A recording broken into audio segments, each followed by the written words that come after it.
Low model railroaders, my name's Dave. Welcome to the layout.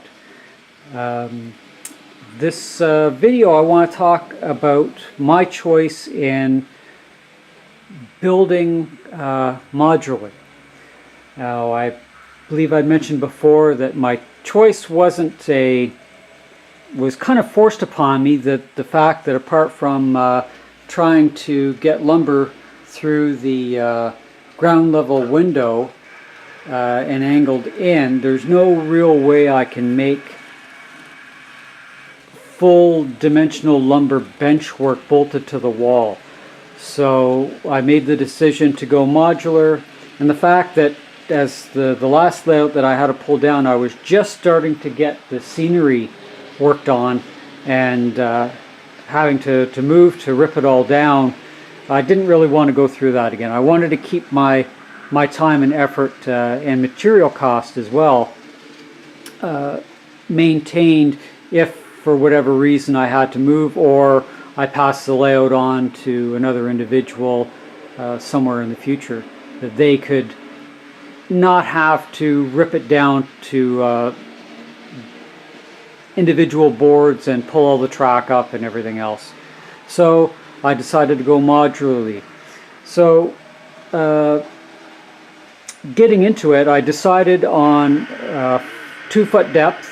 I did have a 30-inch depth previously on my old layout, and at times that was a little deep for me to reach back. And I also wanted my top level to be at a greater height, more eye level than it was in the past. So learning from what I had done before, that's what has occurred. So the back legs of the layout are 5 foot 10 inches, and that allows me to have a 16-inch backdrop, and that gives me a 4.5 foot front leg on the layout, and my levels are 18 inches from the top of the plywood to the top of the plywood between the lower and the upper level. So making the boxes was challenging at times. You did need to make sure everything was square.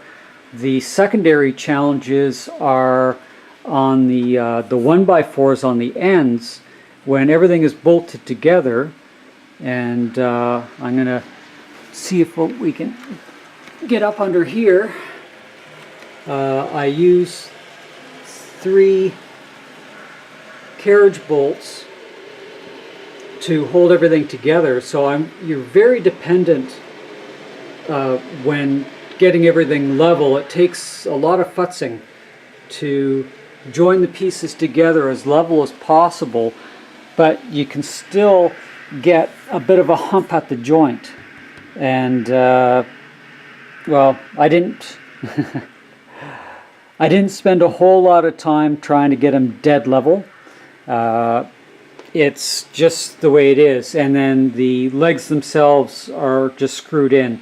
So in trying to put everything together, because I've got this bulkhead that has the water line and the exhaust from the furnace and the water heater, I had to make sure that I could actually pull the modules below it out if I ever had to replace that piping.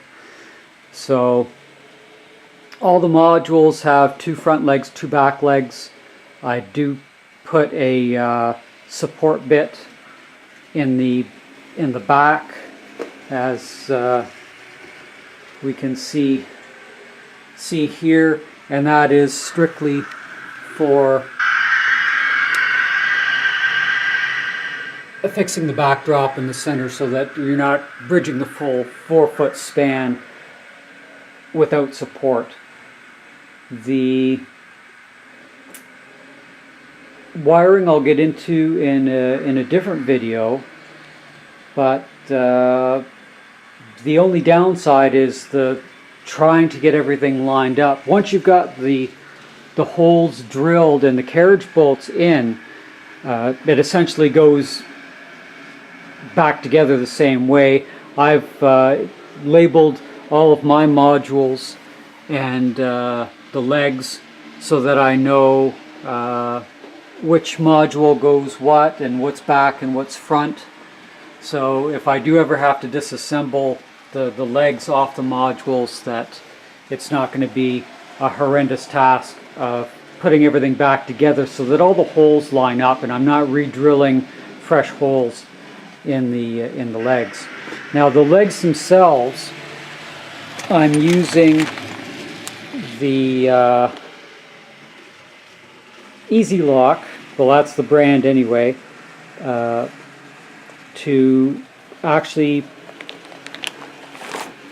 hold the carriage bolts that I'm using as legs within the layout. So they've got teeth on them.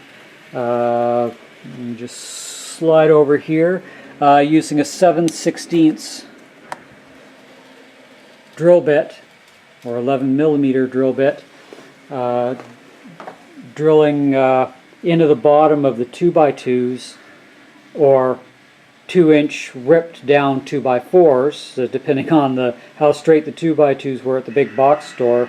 I did hand rip on the table saw, get it out.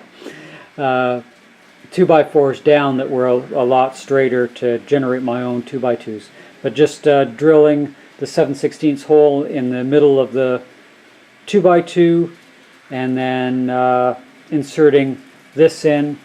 And the easiest way for me to do that was just take a bolt that was the same thread pitch as the carriage bolts, put a nut on there, and then using the socket head on the impact drill, just drill them in until it was flush. So that's essentially the setup here. Is I just thread that on, making sure that the hex part of it is out, because there's not on the end. It does have a taper to it. And just screw that onto the bolt and drill it right in. And then that is using the 5/16 by 18 2-inch carriage bolts. So that essentially forms my legs on all the layout. And if we don't know how well it will show up on the carpet, but it allows me to get in there with a wrench and do the height adjustment when it comes time to joining the module one onto another. And then I just use C-clamps to tighten everything up and hold it, make sure it's aligned the way I want. Run a level across from one module to another, make it sure it's as level both front and back and side to side as I can possibly get it. When I'm happy, I drill the holes and slide the carriage bolts through and bolt everything down using washers on the nut end. So that's